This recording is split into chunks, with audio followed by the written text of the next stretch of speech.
Who here thinks that being a good planner is important? Can I see hands? Yes? Right, most of us. It's an important skill, isn't it? In fact, it turns out the skill of planning falls under a larger category called life skills. I'm not talking about tying your shoes now, we had that earlier. But it turns out that most of these life skills are vital in our daily lives, but notoriously difficult to develop. So, what is the solution to really mastering these skills? Chess. I met the game of chess as a 6-year-old, and over the next 10 years grew into a top Dutch national chess player in my age category. And this is why I'm here. Oh, well, thank you. This is why I'm here, to explain how the skills I've learned from chess are helping me in my education and help me become a better learner. Right, the first skill I'd like to share with you today is the skill of time management, a skill that is of great importance to all of us, especially students. Splitting up time in between a social life and your school homework is one of our biggest challenges, right?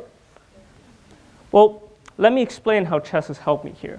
You see, in the game of chess, we have what's called a chess clock, a timer. Both players are given some initial amount of time, but once your time reaches 0, you lose the game regardless of how you were doing. This is why time management is of great importance during the chess games. We ask ourselves questions like, how much time would we spend to really find the best move? A lot of time or little? Or is it maybe a better idea to try and spend less time to find a reasonable alternative to the best move? And how much time would we spend to find the best quality? These are all questions which we as chess players ask. Then also the initial amount of time you're given. In a speed chess game, both players are given only 2 minutes to start off with, which means, well, they end up playing something like this, right? But in a slower chess game, players are given up to as much as 2 hours each, in which case they play a lot slower. Time management, important. Now, let me bring it back to education here.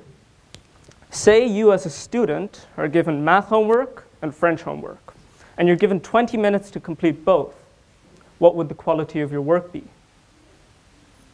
Interesting question, right? Now, say you had 2 hours to complete the same 2 tasks. Your quality would be different. Then, aside of that, we as students also have to think of how we're going to split up our time. If we have 2 hours, would we spend an hour for math and an hour for French? Or maybe an hour and a half for math and half an hour for French? Or vice versa? Or maybe even another way? These are all questions which I as a chess player have been able to answer. Right, speaking about decisions like that brings us very nicely to our second skill, the skill of decision making. Now, this is a skill that is of great importance to us students as well. Surely you agree with me that it's extremely important to be able to choose our subjects in our higher education because they lead to our further education in university and our job opportunities in the future. It's important, right? Well, chess has helped me here as well. Let me demonstrate. This is just a standard chess position, one from one of my games, as a matter of fact. And so when a chess player sees a position like this, he often notices several options to start off with. What should I do? Move the king? Maybe move the knight? Maybe move a pawn? Maybe a rook? These are all questions which we as a chess player have to answer. And so what we do is we make something which looks like this, a tree diagram.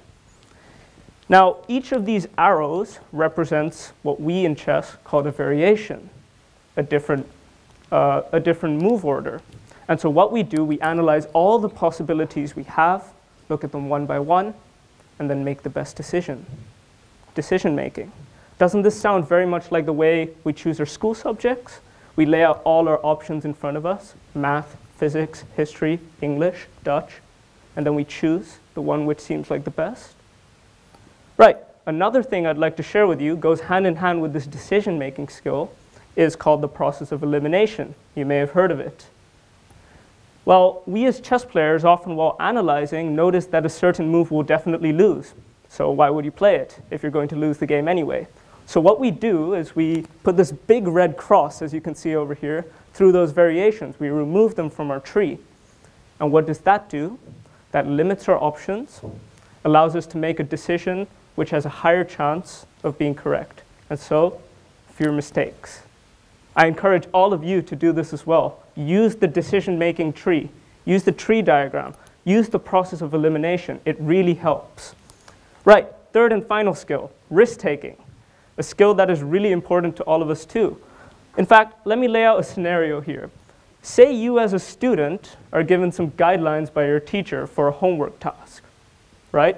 But you're going to be a bit rebellious and not follow the guidelines. You decide, I'm going to try something different, something new, something original. Well, two scenarios may occur. Number one, you get an excellent mark. Your teacher applauds you for your creativity. Your parents applaud you for your creativity. Your friends are like, oh my God, how did you do that? Right? Or the other end of the spectrum, yes, indeed, you get a terrible mark. You get shouted at by your teacher. You get shouted at by your parents, and your friends are just like, come on, man, you serious? Right? So both of these things may occur. Now, chess is very much like this.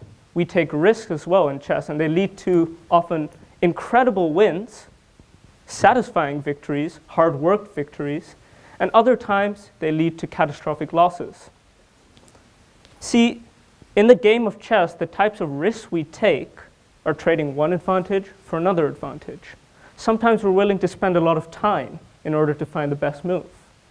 Now, what is the advantage we're giving away here? Our time. As I said, time is of essence in the chess game. And the advantage we're gaining is a better position, higher chance to win. Now, this may lead to a win because, of course, if you have a better position, you can win. But if you lose on time, and there comes the risk. Should you do it? Should you not do it?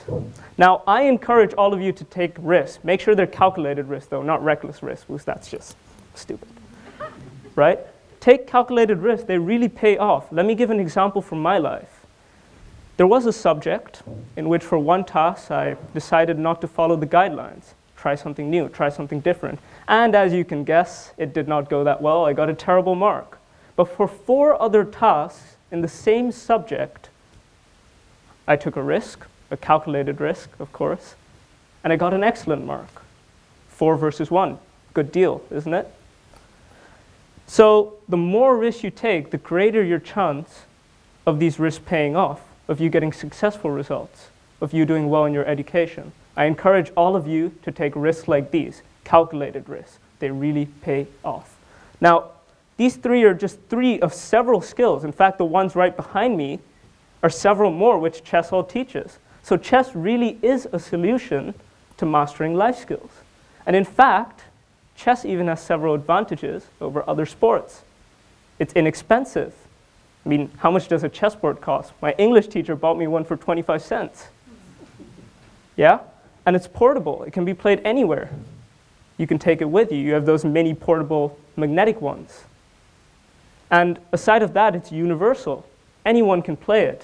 It doesn't matter what age you are, what gender you are, or where you come from. And most importantly, and I'm going to emphasize this point to all of you today, chess is fun. Yes, it's really fun. Believe me, and I'm going to show you some evidence here. I mean, look at this. This is swim chess. This is a bunch of swimmers that are playing chess in the water. Great, interesting to try, isn't it? And you've got this. For the Dutch people over here, you may know chess is called schaken, and table tennis is called tafeltennis. Well, what happens when you merge the two together? You get schafeltennis. Easy, right? And so what you do here is you play table tennis and you play chess, and the winner on aggregate wins the tournament. Sounds great, right? And aside of that, I mean, come on, Will Smith, Katy Perry, that's seriously cool, is it not? So I encourage all of you to start playing chess so you can develop skills like the ones I have, so you can use them in your education and in your daily lives. They really help you and they really pay off. So play chess. I promise you won't regret it. Thank you.